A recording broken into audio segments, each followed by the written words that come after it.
The humid dawn air hung thick over the Pentagon mailroom in the spring of 1977.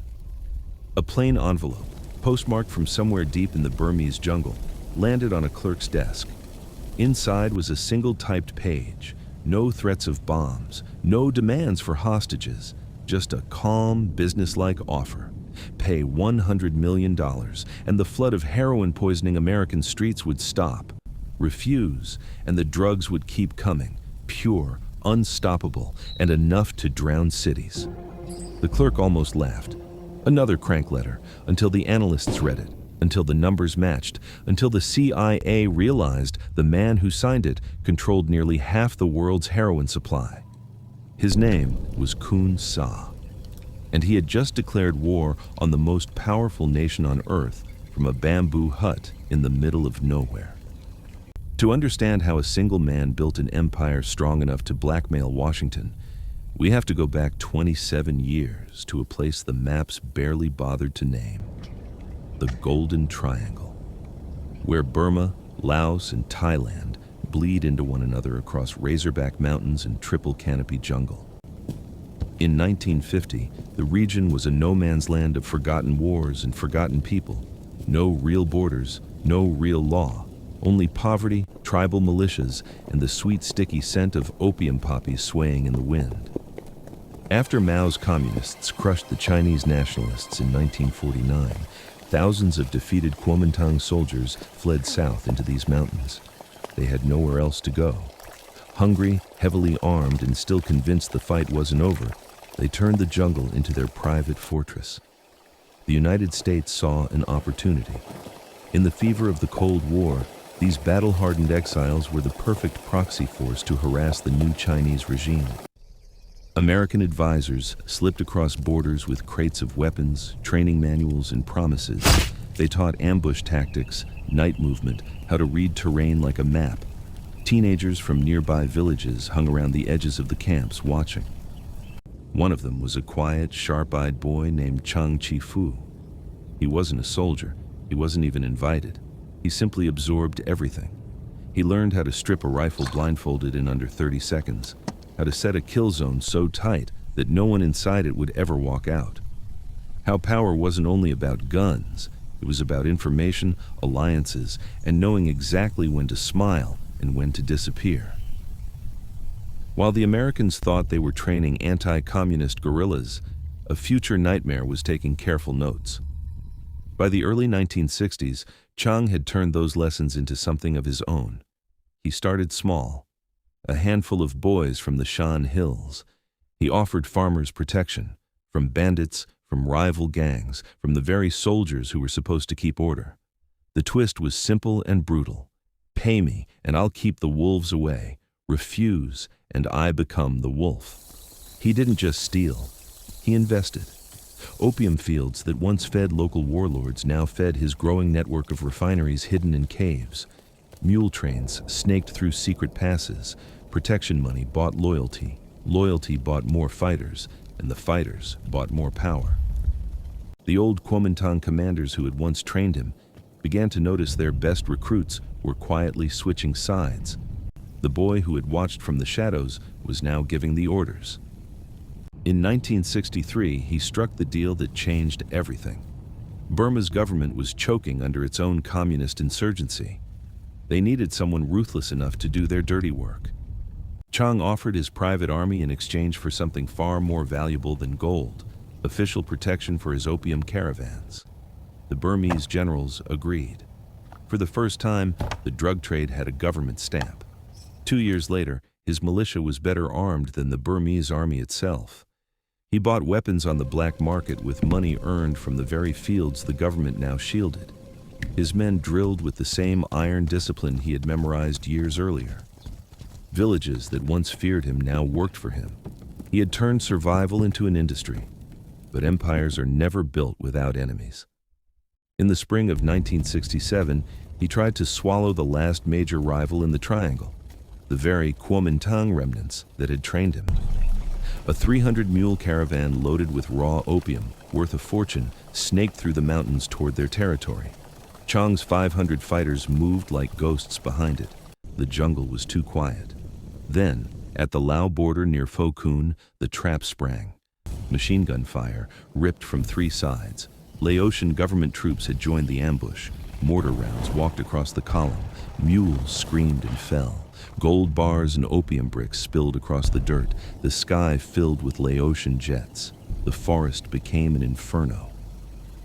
When the smoke cleared, Chang had lost almost everything: his cargo, most of his men, and his reputation.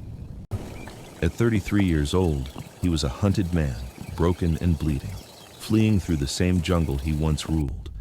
He ran to the only allies he still had, the Burmese government. They turned on him instantly. He was arrested, chained, and thrown into the infamous Mandalay prison. The warlord who had dreamed of a kingdom now stared at 4 concrete walls. Most men would have shattered. Khun Sa did the opposite. For 5 years he read. He wrote. He turned his cell into a war college. He devoured Sun Tzu until the pages fell apart. He read it 1,400 times. He studied politics, economics, psychology. He filled notebooks with a single philosophy he would live by for the rest of his life. In politics, there are no permanent friends and no permanent enemies, only permanent interests. Every alliance is temporary. Every betrayal is negotiable. The man who controls the board decides which pieces stay and which are sacrificed. When he walked out of prison in 1974, freed after his followers kidnapped 2 Soviet doctors and demanded his release, he was no longer the same person. He had a new name, Khun Sa, and a new mask, revolutionary leader of the Shan people, fighting for independence from Burmese oppression. The mask was perfect. While the world saw a freedom fighter building schools and hospitals, his chemists in hidden mountain labs were producing heroin of 90% purity, 20 times stronger than anything reaching American streets. His caravans moved with military precision. His army, now called the Shan United Army, grew to 30,000 fighters. He carved out a private fiefdom the size of a small country inside Burma itself. By the mid-1980s, he was shipping 2,500 tons of heroin a year into the United States, more than half the world's supply. 40% of all heroin on the planet traced back to his labs. The DEA called him the most powerful drug lord in history. Khun Sa called himself something simpler: the real king of the world. In 1977 and again in the 1980s, he sent the same message to Washington: $100 million and I will shut down the entire pipeline. The White House refused. They could not be seen negotiating with a man whose product was killing thousands of Americans every year. Khun Sa had expected the refusal. He simply smiled and turned the refusal into fuel. He moved his headquarters deeper into Burma to a mountain town called Homong. There he built something the world had never seen: a fully functioning narco-state, schools, hospitals, tax collectors, a parliament, his own currency. 30,000 soldiers drilled in the streets while his chemists worked around the clock. He even paid pensions to the families of fallen fighters, lifetime salaries, generous death benefits, lifelong medical care. Loyalty he had learned in prison was not bought with fear. It was bought with hope. The Burmese army attacked him repeatedly. The Thai army destroyed his main base in 1982. The DEA froze bank accounts, shut down shipping fronts, and turned rival tribes against him. Yet every time the walls closed in, Khun Sa slipped away, rebuilt stronger, and reminded the world why he could not be touched. By 1995, the pressure had become unbearable. His health was failing. His empire was shrinking. At 61 years old, he faced the endgame. On January 5th, 1996, he did the unthinkable. He walked alone into a Burmese army camp and surrendered, not to the Americans, not to the Thais, but to the very government that had once imprisoned him. He offered to disband his army, renounce the drug trade publicly, and retire in peace. In return, Burma promised never to extradite him. The deal was signed in front of television cameras. The United States, furious, demanded his head. Burma simply shrugged. No extradition treaty existed. Khun Sa kept the hundreds of millions he had earned. He kept his freedom. He kept the fortune built on decades of suffering. He spent his final years as a respectable businessman, real estate, gem mines, a bus company, living in a guarded villa with sweeping views of the hills that once belonged to him. When journalists asked about his past, he smiled gently and said he had simply been a simple man from the jungle with a dream. On October 26, 2007, Khun Sa died at 73 of natural causes. He was buried with full honors, as if he had been a statesman rather than the man responsible for flooding the planet with heroin for nearly half a century. The United States quietly closed his file in 2011. Some secrets, it turned out, were too dangerous to keep open.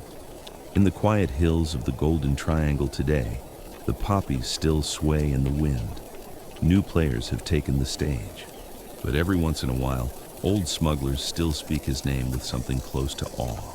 They call him the man who stared down superpowers, built a country inside a country, and walked away rich, free, and untouchable, while the world paid the price.